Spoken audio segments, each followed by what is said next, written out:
Once again, we thank you very much for coming out to tonight's banquet. We're going to get right to our first speaker, who is making his second appearance at the Hot Stovers Banquet.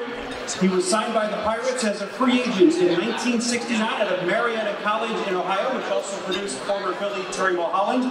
He was acquired by the Phillies in April 1985 for Al Holland and Frankie Griffin. He spent a total of 16 seasons in the big leagues, finishing his career with his hometown Cincinnati Reds in 1989. He was named a National League All-Star in 1980, and he appeared in 1,050 games in his career, which is still ninth in Major League history, with 94 wins and 184 saves. In 4 of those seasons, he appeared in 85 or more games, and he twice had 31 saves in a season. He saved 3 games in the 1979 World Series as the We Are Family Pirates came back from a 3-1 deficit to defeat the Baltimore Orioles. He closed out Game 7 when Pat Kelly flied to center fielder Omar Moreno for the final out at Memorial Stadium. He spent many years as a broadcaster for the Phillies and Pirates, and we were just talking about this. About 10 years ago, he underwent heart transplant surgery in 2014. This sidearmer first spoke here at the Hot Stovers Banquet in 1996. Please welcome back to Reading, Tekulve.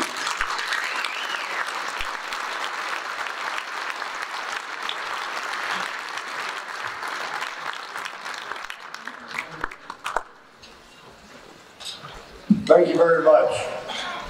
First of all, thank you to the Reading Hot Stovers for inviting me this evening. Always look forward to coming back to Reading, and it seems like my professional baseball career just continues to wind around and keeps coming back to Reading, tonight being the latest edition. First of all, I want to thank all the award and scholarship winners tonight. Congratulations.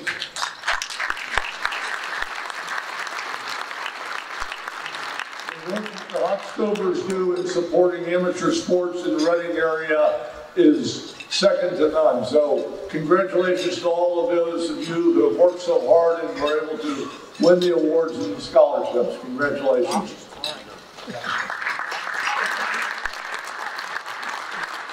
As I mentioned, my career seems to have wound through Reading quite a few times. The first time was in 1972 and 1973. I was a member of the Sherbrooke Pirates. If you don't know where Sherbrooke is, it's located about 90 miles east of Montreal, and it's really cold. It's like this all year long. That was in the Eastern League, and the first time that I came to Reading as a visiting player. So for those 2 years, many trips in and out of Reading, many fond memories of being here, playing ball in Reading, trying to work my way on up to the major leagues. Had 2 kind of interesting situations happen in the minor leagues while I was playing here against the Reading Phillies. I can't remember which one was first and which one was last or which was which year, but we had 2 incidences that happened. The first one, the minor league players now have a union. So they are protected one a little bit by what they can be made to do and what they can't be made to do. And we did not have a union back then in the minor leagues. We were at the beckoning of the clubs. Well, it happened to be, it was a holiday Monday. Or no, excuse me, it was a holiday weekend. And we had a doubleheader here in Reading. And the night before, we had a night game in Sherbrooke, Canada. If anybody knows where Sherbrooke is, 90 miles east of Montreal, it's a long way away. In fact, it's 12 hours on a bus once we got done playing the night before. So we jump on the bus, we drive for 12 hours. If you know anything about minor league baseball, for the first 4 hours, you drink beer to try to get yourself, to knock yourself out so you can go to sleep and sleep the next 8 hours on the trip. We arrived in Reading at noon and played a 1 o'clock doubleheader right off the bus. We didn't even go to the hotel first. One of the proudest moments of my minor league career was we actually split that doubleheader. I don't know if it was the beer or the sleep or the combination of both, but we were able to end up winning a game that day against all odds. So that was the first one. Second time, and I can't remember again which year it was, we came to Reading again for a 3-game series.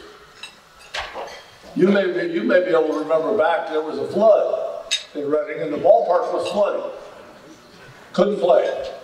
Couldn't play the ball games at the stadium, so somehow or another the Phillies were out of town and Veterans Stadium was available. So they decided, okay, we'll go down to Veterans Stadium. The Phillies let us play down there, which was kind of cool. Minor league, you play on the turf, you get to do all this stuff.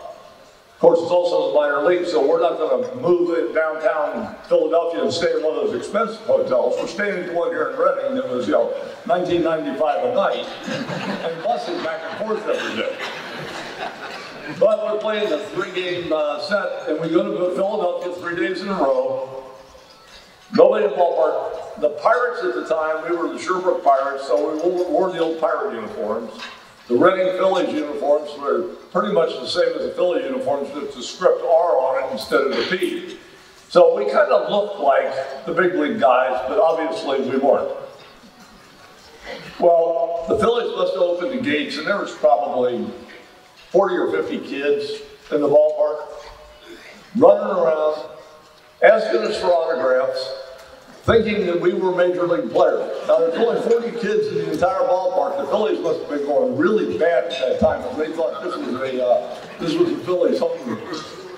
But we ended up playing 3 games at the Vet, and then, obviously about 5 or 6 years later, I got to come back and play in the Vet for real. So that was 2 memories of my trips to Reading. It didn't quite turn out the way originally we thought they were going to. Obviously, the Pirates-Phillies rivalry in the 80s or 70s and during the early 80s was something special. 2 special ball clubs, 2 very talented ball clubs, and I was telling somebody earlier this evening, we pretty much knew when the season started. If we wanted to win the division, or if they wanted to win the division, who we had to beat. There was the other guy.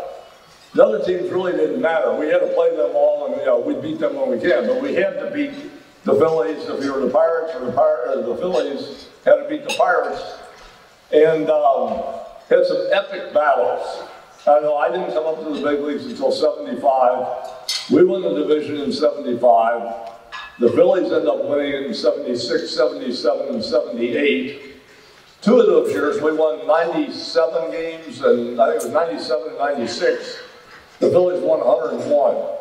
So, I mean, it's not like we gave them the division by playing bad. They were that good. And then in '79, of course, we win the division and win the World Series. And then in 1980, they again win the division and they win the World Series. But that rivalry was something special. At the time, what we knew about each other was we didn't like each other at all. And, that's, Billy will tell you, when you're a player, you will do anything to give yourself an advantage against another team. And if you didn't like them, that was probably as good as you could do. So we built up this anger and despised the Phillies, and of course they were doing the same thing on the other side. They were no fools. But when we got to '79, the first year, let's go back a year. Let's go to '78. We were about 12 games behind in the middle of August. We made a run. They got a little cold. Went down to the last weekend of the series in our season, and we had to sweep in 4 games at our ballpark in Pittsburgh. We won 2 on Friday night. Saturday, Stargell hit the grand slam home run in the first inning against Randy Lurch. We're up 4-0 in the first inning and thinking, wow, we got a chance to do this. Unfortunately, our hitters couldn't get rid of Randy Lurch after that. He hit 2 home runs in the game, and they ended up beating us and eliminating us. But the reason I tell you about that, you remember the 1970